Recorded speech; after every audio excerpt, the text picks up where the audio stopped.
যে এই দিনে হোসেন রাদিয়াল্লাহু আনহু তিনি কারবালার প্রান্তরে শহীদ হয়েছেন বলে এটাকে বলা হয় কি শাহাদাতে হোসাইনের নিয়াতে সিয়াম রাখা। শিয়াদের কয়েকটা প্রকার আছে, ভাগ আছে। তার মধ্যে সবচেয়ে খারাপ যেগুলো তার মধ্যে হলো রাফেজি, নুসাইরি, আশআরিয়া, ইসমাইলিয়া, ইমামিয়া। আমি আবারও বলছি, রাফেজি, নুসাইরি, বাতেনিয়া, ইসমাইলিয়া, ইমামিয়া, এই দলগুলো সবচেয়ে বেশি খারাপ। যেমন বর্তমানে ইরান শাসন করছে যারা, এরা হলো রাফেজি শিয়া, এরা হলো রাফেজি শিয়া। সিরিয়ায় আছে নুসাইরি, যারা বাশার আল আসাদের দলভুক্ত, এদেরকে বলা হয় নুসাইরি। ইরাকে যারা আছে এরা হলো বাতেনিয়া। আর আমাদের উপমহাদেশে যারা আছে এরা হলো ইসমাইলিয়া। এই দলগুলোকে একসঙ্গে বলে ইমামিয়া। তো শিয়া এবং সুন্নি কখনো কোনোদিন এক জায়গায় মিল হওয়ার কোনো সুযোগ নাই, কারণ তাদের ধারণা, তাদের আকীদা পুরোটা ইসলাম বিরোধী, কোরআন বিরোধী, হাদিস বিরোধী। আমি আগে এইটা একটু পড়ে শোনা দিই আপনাদেরকে, সবচেয়ে ভালো হবে যে আমার কথা না বলে। এই কথাটা বলে গেছেন ইমাম ইবনে বাজ রাহিমাহুল্লাহ। তিনি মারাই গেছেন 1998 সালে, 12ই মে মারা গেছে। সৌদি আরবের গ্র্যান্ড মুফতি তিনি উল্লেখ করছেন যে ফাইন্না শিয়া আকসামুন, শিয়ারা অনেক দলে বিভক্ত। এরপরে বলেছেন আখতারুহুম আর রাফিজা, সবচেয়ে খাতারনাক হলো, সবচেয়ে ভয়ানক হলো রাফেজিরা। আসহাবুল খামিনি হাউলাই আখতারুহুম, যত দল আছে এই খমিনির অনুসারীরা সবচেয়ে ভয়ানক। ও হাকাদা নুসাইরিয়া আসহাবু হাফেজ আল আসাদ, হাফেজ আল আসাদের বেটার নাম হলো বাশার আল আসাদ। সেই সময় যখন তিনি বলছেন তখন বাশার কিন্তু শাসক হয়নি সিরিয়ার, তাই বলছেন যে হাফেজ আল আসাদের অনুসারী হলো নুসাইরি, তারা রাফেজিদের মতোই। ও জামাতুহু ফি সুরিয়া, আর তার জামাত কোথায়? সিরিয়াতে। ফাল বাতিনিয়াতু আল্লাযীনা ফি সুরিয়া ওয়াল বাতিনিয়াতু আল্লাযীনা ফি ইরান ওয়াল বাতিনিয়াতু ফিল হিন্দ। এরপরে বলছেন যারা সিরিয়াতে আছে বাতিনিয়া ফিরকা, যারা ইরানে আছে বাতিনিয়া ফিরকা, যারা উপমহাদেশে আছে বাতিনি ফিরকা। ওহুমুল ইসমাইলিয়া, এরা সবাই ইসমাইলি আকিদায়। হাদিহি তাওয়াফ as-সালাসাতু হুম আসাদ্দুহুম ও আখতারুহুম, অন্যদের মধ্যে সবচেয়ে বেশি ভয়ানক হলো এই তিনটা, যার নামগুলো বললাম, রাফেজি, নুসাইরি আর বাতেনি, আর সব মিলে কি ইসমাইলিয়া। এরা সবচেয়ে বেশি খারাপ। এরপরে বলেছেন ওয়াহুম কাফারাতুন, এরা সব কি কাফের। আবার বলছেন হাউলাই কাফারাতুন, এরা সবাই কাফের। কারণ হিসাবে উল্লেখ করেছেন এখানে লিআন্নাহুম ওয়ালিয়াযু বিল্লাহ, আল্লাহর কাছে আমরা পরিত্রাণ চাই। ইউজাম্মিরুনা শাররা লিল মুসলিমিন, তারা গোপনে মুসলিমদেরকে ক্ষতি করে থাকে। ওয়া ইয়ারাউনাল মুসলিমিনা আখতারা আলাইহিম মিনাল কাফারাতে, এই শিয়ারা ধারণা করে যে মুসলিমরা কাফেরদের চেয়েও আমাদের জন্য বেশি ভয়াবহ, মানে মুসলিমরা বেশি ক্ষতিকর। শিয়াদের জন্য এরা বিশ্বাস করে। তারপরে বলছে ওয়ায়ুবিগুজুনাল মুসলিমিন আকসারা মিন বুগযিহিমিল কাফরা, কাফেরদের চেয়েও শিয়ারা মুসলিমদেরকে বেশি হিংসা করে। তারপরে বলছেন ওয়ারাউনা আহলাস সুন্নাহ হিল্লুল লাহুম ওয়া দিমাউহুম ওয়া আমওয়ালুহুম, শিয়ারা মুসলিমদেরকে হত্যা করা এবং তাদের সম্পদকে হালাল মনে করে, তাদের রক্তকে হালাল মনে করে। এই রাফেজিরা, যাদেরকে আমরা সবচেয়ে বড় ইসলামপন্থী বলি, যাদের প্রতি আমাদের সবচেয়ে মহব্বত বেশি, আমরা এই ইরানকেই বলি যে ইসলামী রাষ্ট্র। অথচ এই কথাটা প্রায় আজ থেকে 60 বছর পূর্বে শেখ বিন বাজ রাহিমাহুল্লাহ তিনি উল্লেখ করে গেছেন। আমাদের বয়স তো 60 হয়নি, আপনাদের অনেকের বয়স 60 বছর। কত আগের কথা পরিষ্কার করে গেছে। আরেকটা আরো আগের কথা,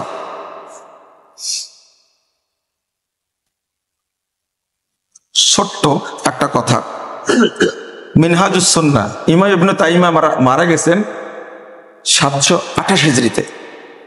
ইমাম ইবনে তাইমিয়া রাহিমাহুল্লাহ মারা গেছেন 728 হিজরিতে। আমি এটা অনুবাদ করলে আমাকে গালিগালাজ করবেন না, আগে শুনেন। 728 হিজরিতে মারা গেছেন।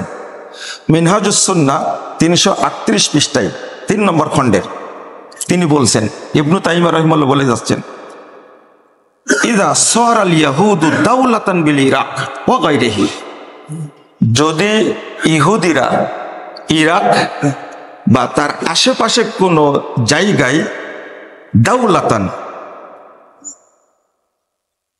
যদি কোনো রাষ্ট্র তারা কায়েম করতে পারে, ইহুদিরা ইরাক বা তার আশেপাশে কোনো রাষ্ট্র যদি কায়েম করতে পারে, তাকুনুর রাফিজাতু মিন আযামি আওয়ানিহিম, রাফেজি শিয়ারা হবে তাদের সবচেয়ে বড় সহায়ক। রাফেজি শিয়ারা এদেরকে সবচেয়ে বেশি সহযোগিতা করবে। এবার বলছেন ফাহুম দাইমান ইওয়ালুনাল কুফারা মিনাল মুশরিকিন, কারণ সবসময় কাফের মুশরিকদের সাথে তারা বন্ধুত্ব পোষণ করে, ওয়াল ইয়াহুদ ওয়ান নাসারা, এবং মুশরিকদের যারা কাফের, ইহুদিদের যারা কাফের এবং খ্রিস্টানদের যারা কাফের, তাদের সাথে এই রাফেজিরা, এই শিয়ারা সবচেয়ে বন্ধুত্ব পোষণ করে।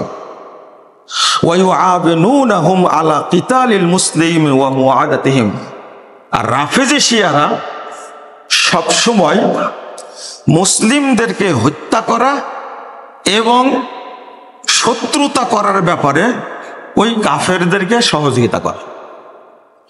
কথাটা 728 পূর্বে ইমাম ইবনে তাইমিয়া রাহিমাহুল্লাহ বলছেন।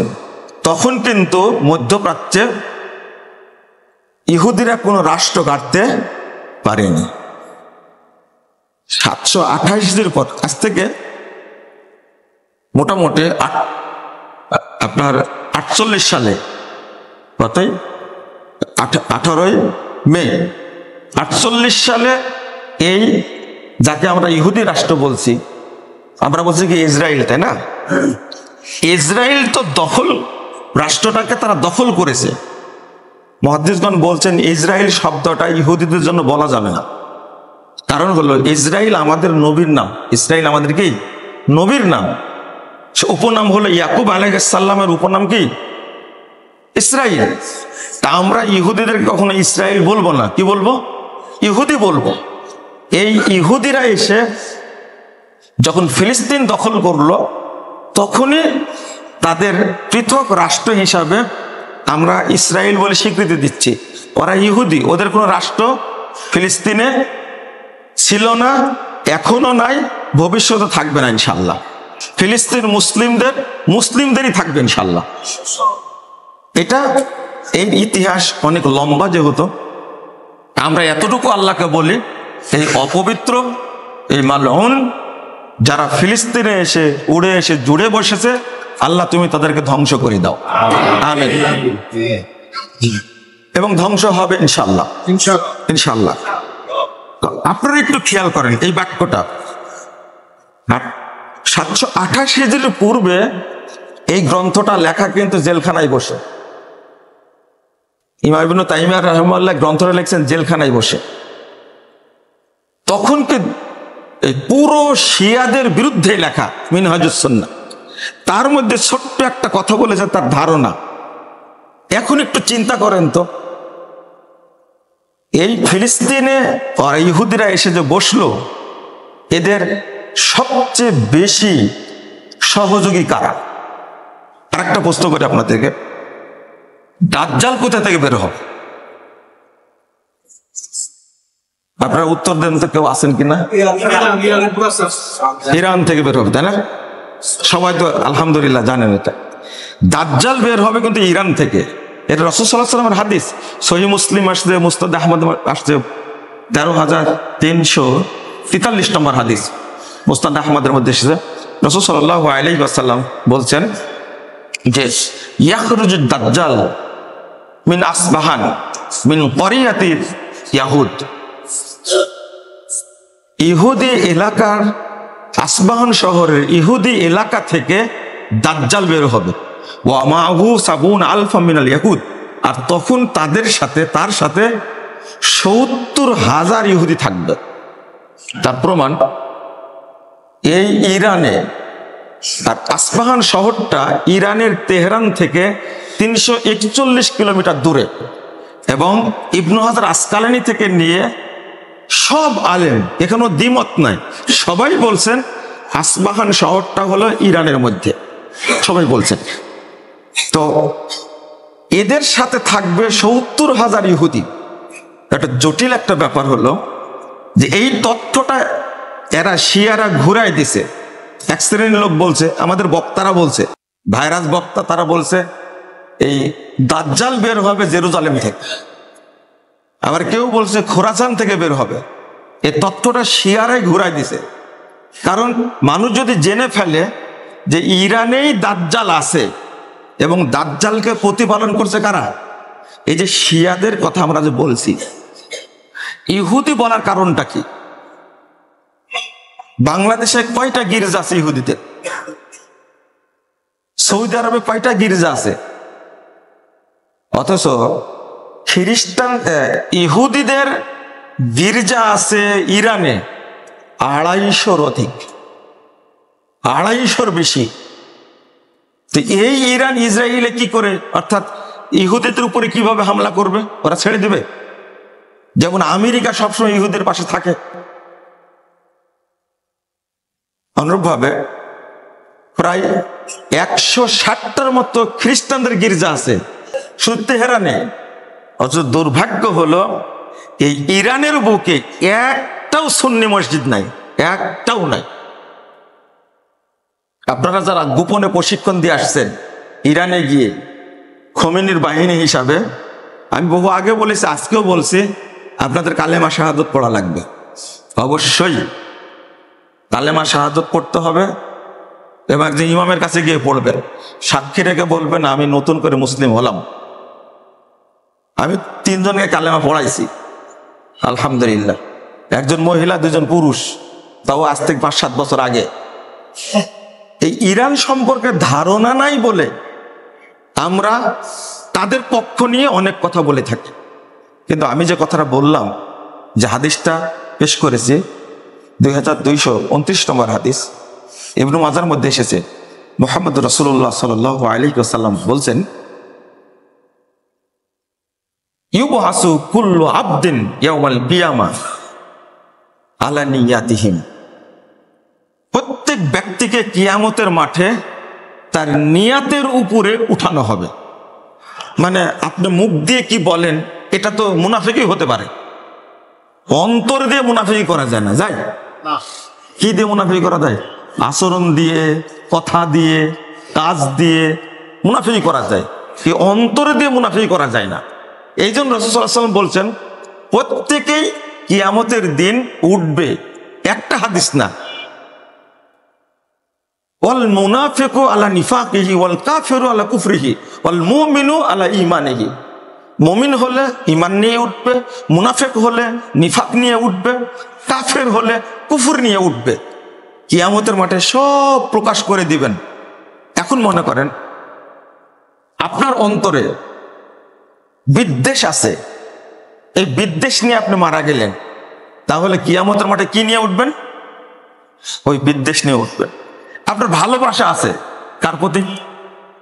মনে করেন যে এই যে ইসলাম বাদ দিয়ে আরো যতগুলো ধর্ম আছে, ফেরকা আছে, মতবাদ আছে, থিওরি আছে, এগুলোর প্রতি আপনার মহব্বত আছে। আছে মানে কি? কড়া ভাবে আছে। আল্লাহ প্রকাশ করে দিবেন উঠানোর পরে, এই যে তুমি কার প্রতি ভালোবাসা রাখছিলে, না উভয়ের প্রতি ভালোবাসা ছিল, এটা দেখো। এখন আমরা এই যে আকীদা কত গুরুত্বপূর্ণ, নারী কমিশন যেটা করলো, এর বিপক্ষে মাত্র কয়েকটা কথা বললাম। তো একজন শিক্ষিত মানুষ আমাকে বললেন যে আপনারা পড়াশোনা করেন, না করে প্রতিবাদ করেন কেন? তো আমি বললাম যে পড়াশোনা মনে হয় আমি করেছি, আপনি না করেই বলছেন। আপনি কি মুসলিম? হ্যাঁ অবশ্যই মুসলমান, আমি জুমা পড়তে আসছি দেখেন না। সে মুসলিম বলছে, অথচ এই নারী কমিশনের যে সুপারিশটা তারা পেশ করেছে, এইটাকে কোনো মুসলিম গ্রহণ করতে পারে? স্বামীর বিরুদ্ধে স্ত্রী যদি ধর্ষণের মামলা করার অধিকার রাখে, স্বামীর বিরুদ্ধে মামলা কার? স্ত্রীর। কিসের? ধর্ষণের। তাহলে এটা কি বুঝেন আপনি? তাহলে একজন নামাজি মানুষ 5 ওয়াক্ত নামাজ পড়ে মুসলিম দাবি করে, অথচ এই কথাগুলো যে সম্পূর্ণ ইসলাম বিরোধী হয়েছে এবং ধর্ম নাকি নারীদের উপরে কি করেছে, তাদের মানে বৈষম্য, ধর্মের কারণে নারীরা নির্যাতিত হয়। আস্তাগফিরুল্লাহ, আস্তাগফিরুল্লাহ। কিন্তু ওখানে কিন্তু বলা হয়নি একটা কথা, এরা তো সবগুলো নাস্তিক। নাম মুসলিমদের থাকলেও এরা সব কি নাস্তিক। এরা ভিতরে নাস্তিকতা লালন করে। ওখানে কিন্তু বলা হয়নি যে বিয়ের সময় মোহর দেওয়া হয় কাকে? স্ত্রীকে। সৌদি আরবে আইনই আছে একটা, যে বিয়ে করতে হলে পুরুষকে অন্তত 3 লাখ রিয়াল দেওয়া লাগবে। কয় টাকা হলো তাহলে? নারীদেরকে এত মূল্যায়ন করা হয়, বাংলাদেশেও তো করা হয়। বিয়ের সময় 1 কোটি টাকা মোহর বাঁধলেন না আপনি, দেন চাই না দেন আপনার ব্যাপার, আপনি হারাম কর। এই নারী কমিশন এই কথাটা বলেনি, কিন্তু বদের হাড্ডি তো এগুলো বলবে না। এখন আপনাদের ভিতরেও যদি এরকম মনে যদি এরকম চুলকানি থাকে, তাহলে যতই আপনাকে হাতির দাঁত দেখান, টুপি যতই দেখান, আলামিন মসজিদে যতই নামাজ পড়েন, কিয়ামতের মাঠে ধরা খাবেন আপনি। কারণ আপনার অন্তরে ছিল কি? নাস্তিকতা। আপনার অন্তরে ছিল কি?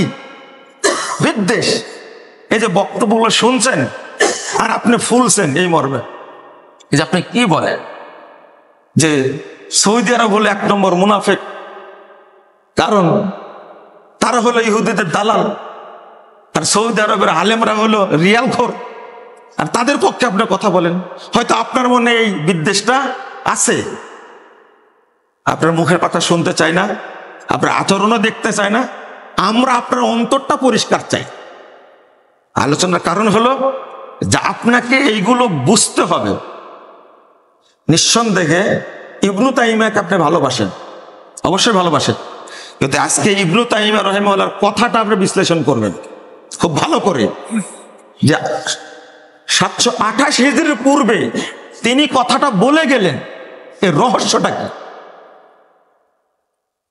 1 নম্বর, এই রাফেজি শিয়ারা আবু বকর, ওমর, উসমান সহ 4 জন সাহাবী বাদ দিয়ে সকল সাহাবীকে কাফের বলে। তারা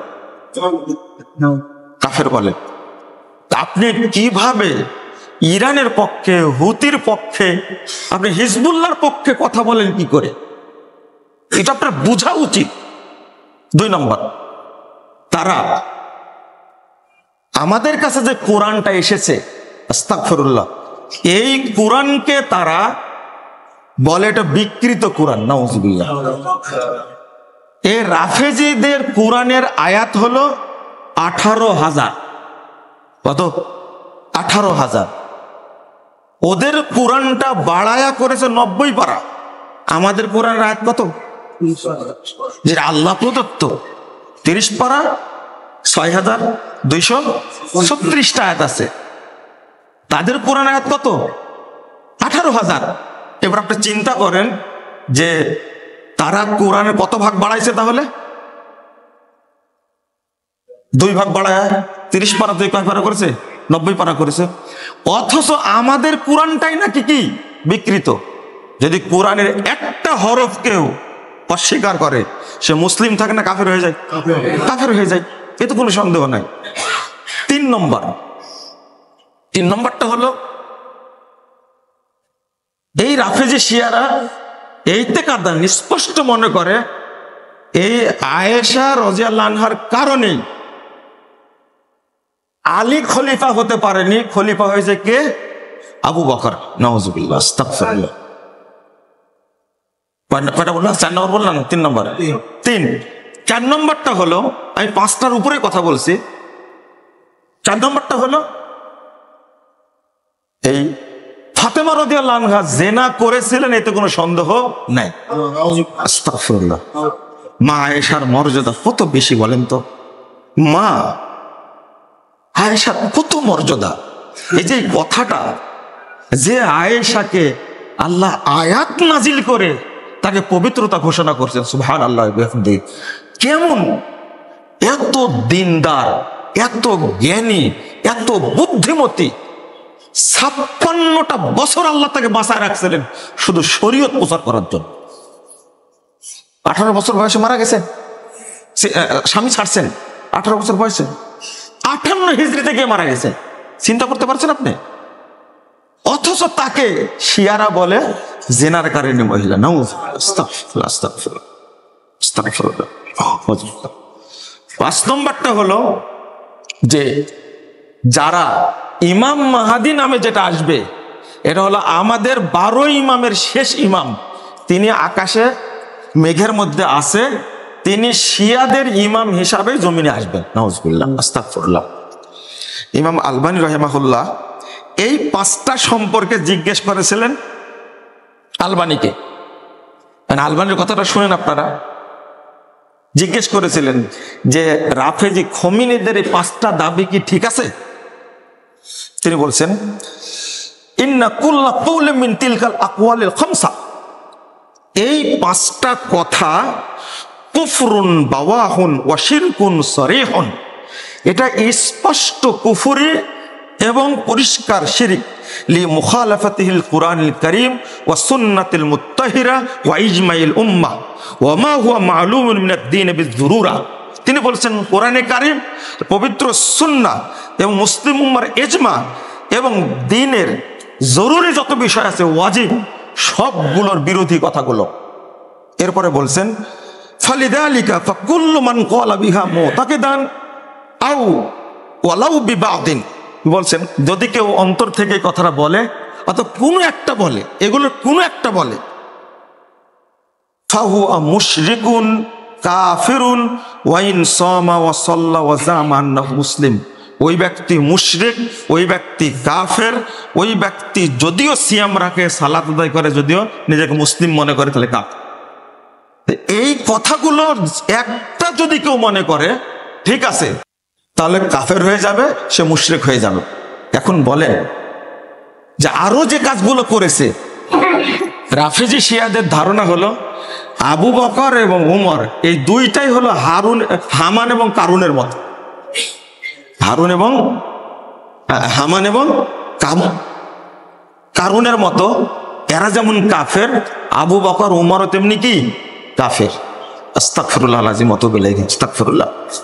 আমরা কেন বলি এই কথাগুলো? বলার কারণটা কি? শিয়ারা কেউ মসজিদে নববীতে সালাত আদায় করে না। এর কারণ হলো মসজিদে নববীতে আবু বকর এবং উমরের কি আছে? আল্লাহ রাসূলের জায়গাতে আবু বকর উমরের কবর আছে। ও সালাত পড়ে না ওরা শিয়ারা, তারা সর্বোচ্চ সালাম দেয় মোহাম্মদ সাল্লাল্লাহু আলাইহি ওয়াসাল্লামকে, কিন্তু আবু বকর উমরের উপরে বলে লানাতুল্লাহি আলাইহি, আস্তাগফিরুল্লাহ, ওর উপরে আল্লাহর লানত বর্ষিত হোক। এইগুলো যত আপনি বেশি জানবেন তত আপনার ভিতরটা পরিষ্কার হবে। এখন আপনারা ফিলিস্তিন এবং শিয়া এবং সৌদি আরব এইটা নিয়ে যে আমরা তালগোল পাকিয়ে দিয়েছি, এইটার ফাইসালা আপনাকে পড়াশোনা করে করতে হবে। এটা আপনাদের প্রতি একটা অনুরোধ থাকলো, এটা পড়াশোনা করবেন, এটা আলোচনা শুনবেন।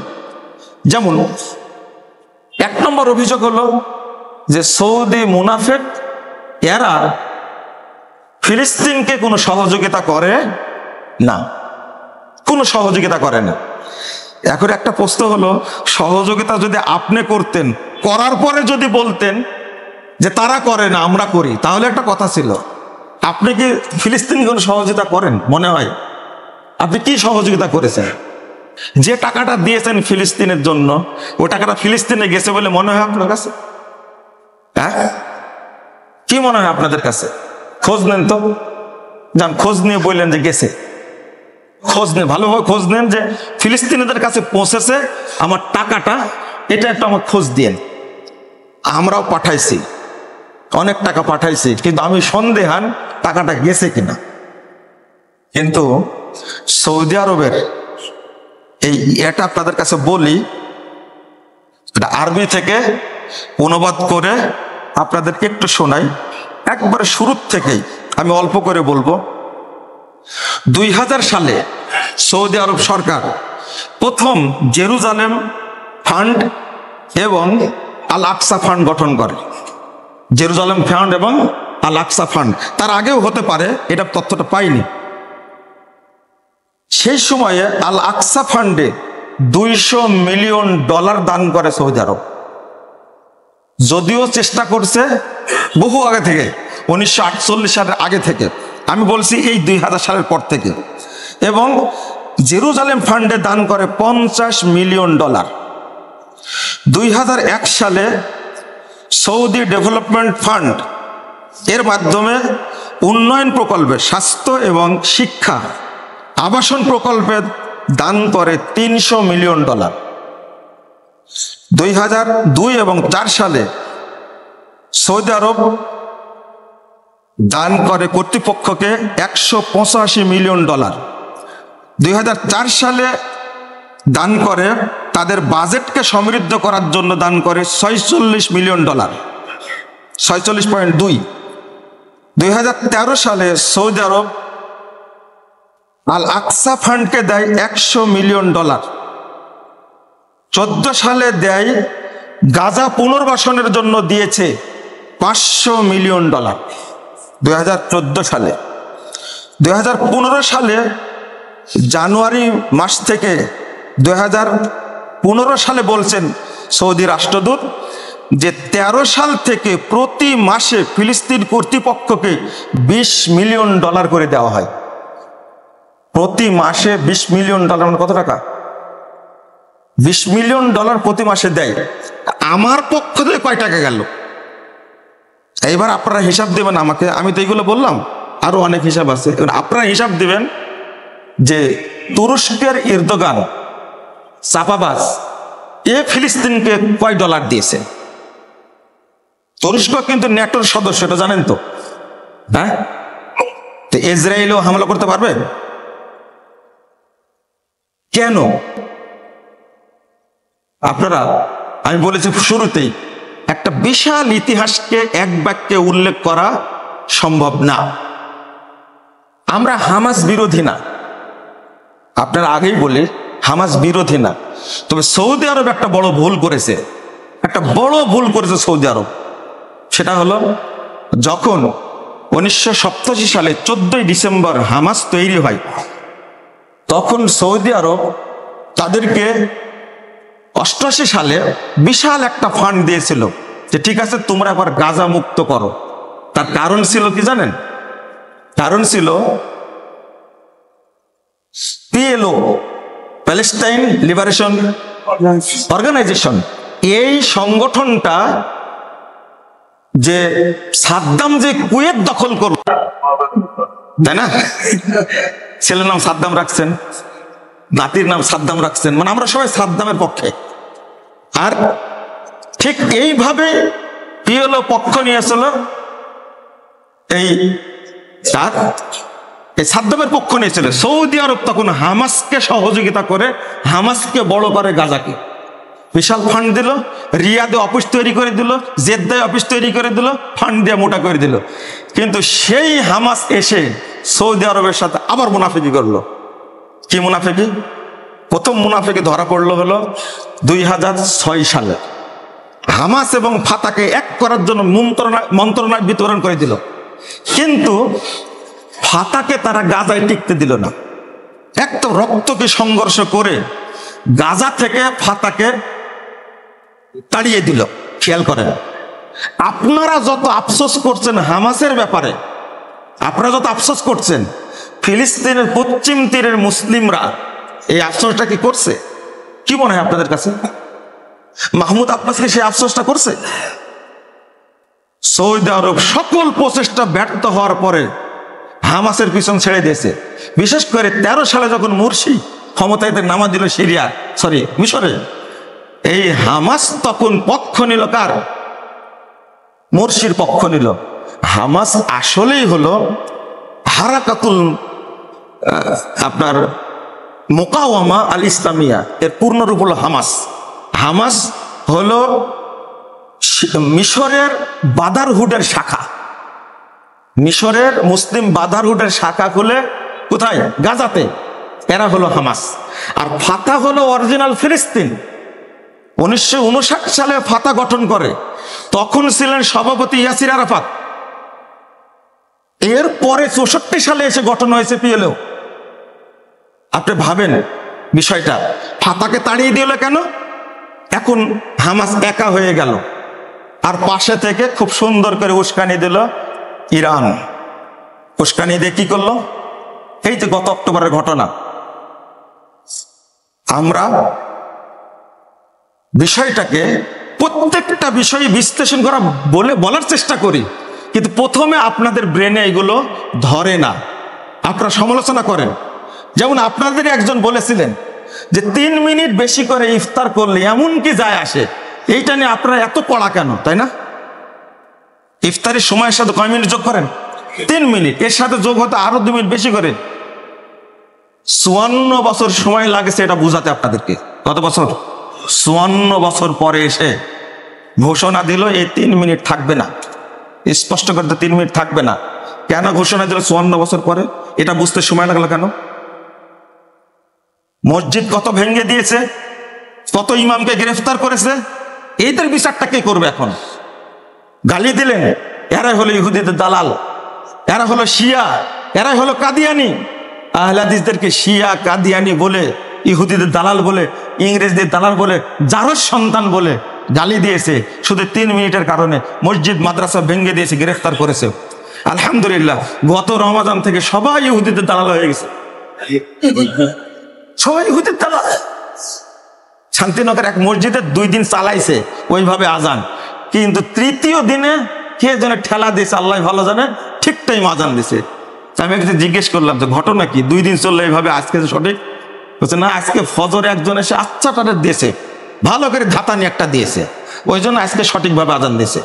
এখন সবাই ইহুদির দালাল হয়ে গেছে। বুঝতে সময় হলো 54 বছর। হারামে 20 রাকাত তারাবি ছিল। আপনারাও বলেছেন মসজিদে হারামে 20 রাকাত তারাবি চালু আছে, আপনি 20 রাকাতের বিরুদ্ধে কেন এত লেখেন? 20 টাকার বিরুদ্ধে বই লেখলেন কেন? কত বছর যাবত চলছিল বলেন তো দেখি?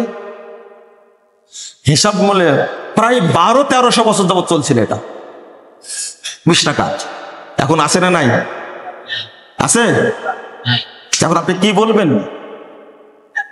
এই কাবায় দুঃখজনক ঘটনা, 650 বছর 4 মুসাল্লা কায়েম ছিল। হানাফি মুসাল্লা, শাফি মুসাল্লা, মালিকি মুসাল্লা, হাম্বলি মুসাল্লা, মোহাম্মদী মুসাল্লা ছিল। 1343 হিজরিতে, আজ থেকে 106 বছর আগে মালিক সৌদ সব মুসাল্লা ভেঙ্গে দিয়ে পুরো মুসলিম উম্মাকে মোহাম্মদী মুসাল্লাই সালাত আদায়ের সুযোগ করে দিয়েছে। আলহামদুলিল্লাহ। আর মুসাল্লাকে আহলে হাদিসরা কখনো জায়েজ বলেছে? কিন্তু 650 বছর সময় লাগছে বুঝাতে এটা ঠিক না। যেমন 54 বছর সময় লাগছে 3 মিনিট ছাঁটাই করতে। কয় মিনিট? 3 মিনিট শয়তানের লেজ কাটতে সময় লাগছে কত? 54 বছর। আর ডেস্টিনি আবার আসতেছে, ডেস্টিনি চিন্তা করেন না। এর রাজনীতি করবে, এবার মন্ত্রী হবে। মন্ত্রী হোক না কেন, ও যদি সারা এই উপমহাদেশের এই এশিয়ার যদি প্রেসিডেন্ট হয় তবুও কি আমাদের যায় আসে না? ডেস্টিনি হারাম কেউ বুঝেনি, হুজুররা পর্যন্ত ফতোয়া দিয়েছে ডেস্টিনি জায়েজ, দেয়নি? বই লেখছে ডেস্টিনির পক্ষে, বড় বড় দাঁড়িয়ালা। কিন্তু 2012 সালে এসে টাকলা আব্দুল মহিদ এই অর্থমন্ত্রী এসে বলল যে এরা তো বড় ধোঁকাবাজ, এক হুকুমে সবকিছু বাতিল করে দিল। আমরা বলেছিলাম 1 সালে, আর আপনারা বুঝলেন কয় সালে? 12 সালে এসে বুঝলেন। এই যে সঠিক তথ্যগুলো বলে যাচ্ছি, জাতি একদিন বুঝবে ইনশাআল্লাহ। সময় লাগবে, সময় লাগবে, তবে বুঝতে হবে আপনাদেরকে আগে। আমাদের মূল সৈনিক হলেন আপনারা, বিশেষ করে আলামিন মসজিদের মুসল্লিরা।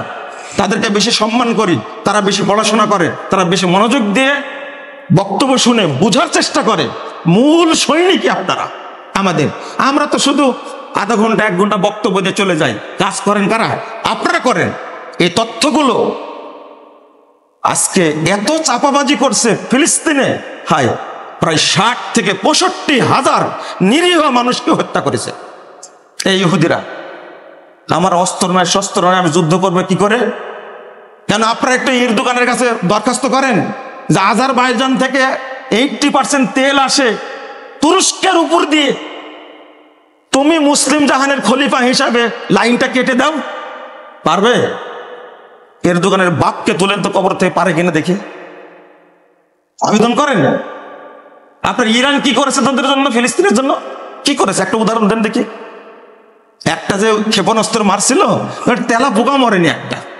এগুলো তাকে দেখেন, এগুলো। এই ইরানও থাকবে না ইনশাল্লাহ। ইরান থাকবে নামে, কিন্তু এই ইরানও মুসলিমদের দখলে আসবে ইনশাল্লাহ। এই হুতিরা কি করছে? বাশার আল আসাদ 10,000 আলেমকে হত্যা করছে সিরিয়াতে। সিরিয়া হলো আল্লাহ রাসূলের দোয়াপ্রাপ্ত জায়গা। আর বাংলাদেশের শিয়ারা আহলে হাদিস মসজিদ ভেঙে দিচ্ছে। আর তাদের প্রতি আপনার কত দরদ। এই সৌদি আরব থেকে প্রবাসীগুলোকে বের করে পাঠা দিল। যারা আপনারা গেছেন শহরের উদ্যানে, তাদেরকে বলেন একটু, হুজুরেরা তোমরা একটু যাও সৌদি আরবে, যা সৌদি আরব শাসককে বলো যে এদেরকে বের করে দিও না। কেন?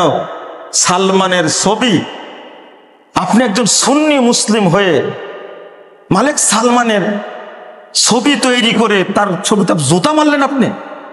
এটা পারলেন আপনি? আপনাকে সুন্নি বলা যায়? এই জন্য বাংলাদেশের অধিকাংশ মানুষ মুসলিম না, অধিকাংশ হলো শিয়া, অধিকাংশ শিয়া। মোহাম্মদ বিন সালমানের ছবি তৈরি করে আপনারা তাকে ইসরায়েলের দালাল বললেন, ইহুদিদের দালাল বললেন।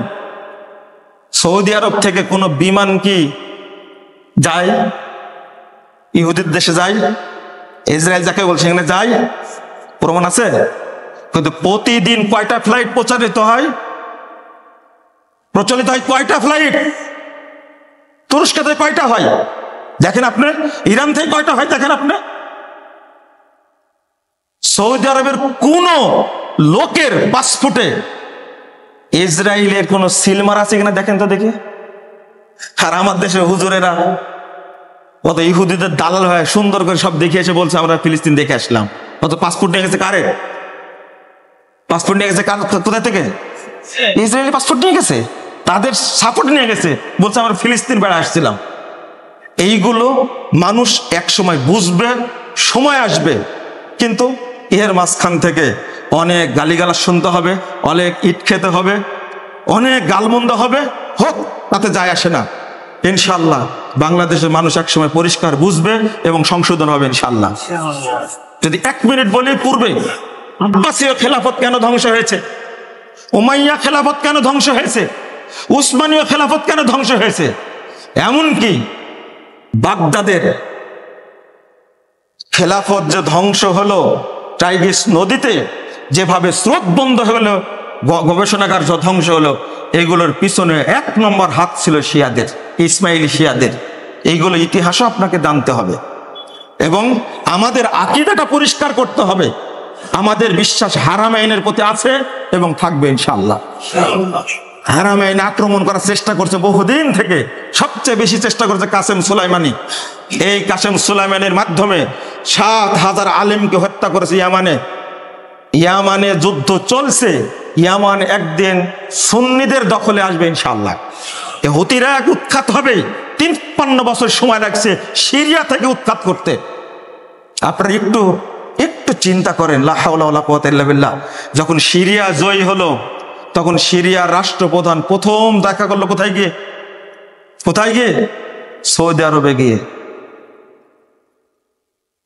আপনাদের খুব আত্মীয় তালেবান এখনো সৌদি আরবে যায়নি, এটা জানেন আপনারা? এখনো যায়নি। আমাদের আলেম এসেছেন পাকিস্তান থেকে, আল্লামা আতিকুর রহমান কাশ্মীরি, তিনি বলছেন যে তালেবান সরকার গঠন করার পরে প্রায় 600 আলেমকে হত্যা করেছে, শুধু সালাফি আলেমদেরকে হত্যা করেছে। সরকার গঠনের আগেই সবচেয়ে বড় আলেম শেখ মুতাক্কিলকে হত্যা করেছে তালেবান। আপনারা আমার মুখ বন্ধ করবেন? ইনশাল্লাহ পারবেন না।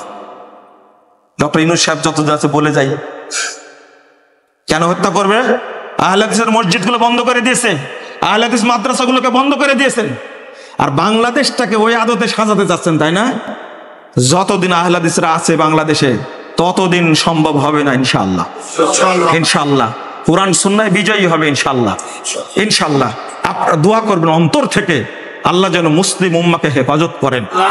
সারা পৃথিবীতেই সুন্নিদের বিরুদ্ধে কঠিন ষড়যন্ত্র চলছে, কঠিন থেকে কঠিন। আল্লাহ যেন এই ষড়যন্ত্র থেকে মুক্তি দান করেন, আমিন। বিশেষ করে বাংলাদেশে যেভাবে আহলে হাদিস মসজিদগুলো ভাঙ্গা শুরু হয়েছে, কিন্তু কোনো আলেম কোনো কথা বলে না, বেশ্যালয় আছে। আবার বলছে আহলে হাদিসের জারজ সন্তান, জারজ সন্তান। এই ব্যাপক জারজ সন্তান কারা? জারজ সন্তান কারা একটু হিসাব করে দেখো তো। ওই যে হিল্লা প্রথা যে তোমরা চালু রাখছো, 1 ঘন্টা চুক্তি করে একটা মেয়েকে নিয়ে যে পানিটা ঢাললে ওই ওরুস থেকে যে সন্তানটা হবে, সন্তানটা কি বুঝেননি মনে, তাই না? যদি আপনার কি বলে একজন লোক যে তার বউকে তালাক দেয়, তাহলে হালালার পদ্ধতি আছে না? আগে ছিল 1 রাত, কয় রাত? 1 রাত অন্য পুরুষের সাথে বিয়ে দিবে, 1 রাত থেকে পরের দিন আবার ফেরত পাবে, তালাক দিবে, ওই স্ত্রীকে আবার ফেরত পাবে। এই পদ্ধতি বাংলাদেশ আছে না? কি বলে এটাকে? হিল্লা বলে। এখন 1 রাত থেকে 1 ঘন্টা হয়েছে। গাজীপুরে একটা মহিলাকে 1 ঘন্টা হালালা করে দিল না। এই ধর্ষণে যে বাচ্চা হয়েছে, এই বাচ্চাটা কি বাচ্চা? এই বাচ্চাটা কি বাচ্চা? যারও সন্তানকে আহলে হাদিসদের মধ্যে আছে না তোমাদের মধ্যে আছে? এই কথাটা বলেই তারা নিজেদের দিকে ইঙ্গিত করেছে। নাউজুবিল্লাহ, আস্তাগফিরুল্লাহ। গালি দিলেই বিপদে পড়বে, গালি দিলেই বিপদে পড়বে। তোমরা হালালা করে ইসলামের মধ্যে একটা ধর্ষণ প্রথাকে চালু রাখছো। এই ধর্ষণে যদি বাচ্চা হয়, এটা জারজ বাচ্চা হবে। ইসলামে এই পাঠা প্রথা চালু নাই, হারাম। একটা সরলা মহিলাকে তুমি অযথা তালাক দিয়েছে, একদিনও যে 1000 1 কোটি তালাক দেয়, তুমি তালাক কয়টা হবে? একটা হবে। 3 মাস সময় আছে। 3 তালাক একসঙ্গে দিছে, বউটাকে হারাম করে দিছে, দিয়ে পদ্ধতি বের করলো কি? মোল্লার সাথে বিয়ে দিবে, 1 ঘন্টা থাকবে, পরে 1 ঘন্টা পর আবার নতুন করে বিয়ে দিবে, তখন এর জন্য হালাল হয়ে গেল। হারামখোর হুজুর। এই সমস্ত হুজুরদের কি করতে বলা হয়? এর গাজীপুরে তো ঘটনা ঘটলো, কোন ইসলামী দলের চেয়ারম্যান কথা বলেনি। এই ধর্ষণের পক্ষে সবাই, কোন মোল্লা কথা বলেনি। এগুলো সব মুনাফিক মোল্লা। এরা ধর্ষণ তোমরাই চালু রাখছো মুসলিমরা ইসলামের নাম দিয়ে, অথচ ইসলাম এটা হারাম। ইসলাম এটা হারাম, এই জাহেলি প্রথা চালু রাখছে। আর আহলে হাদিসদের বলে যে জারজ সন্তান, জারজ সন্তান যে সেই মানুষকে জারজ বলে গালি দেয়। এটা মনে রাখতে হবে। আল্লাহ যেন আমাদের বোঝার তৌফিক দান করে। আপনারা দোয়া করবেন আল্লাহ যেন এদেরকে হেদায়েত দান করে। আমিন রাব্বাল আলামিন। বারাকাল্লাহু ফিকুম ওয়া জাযাকুমুল্লাহ খাইরান।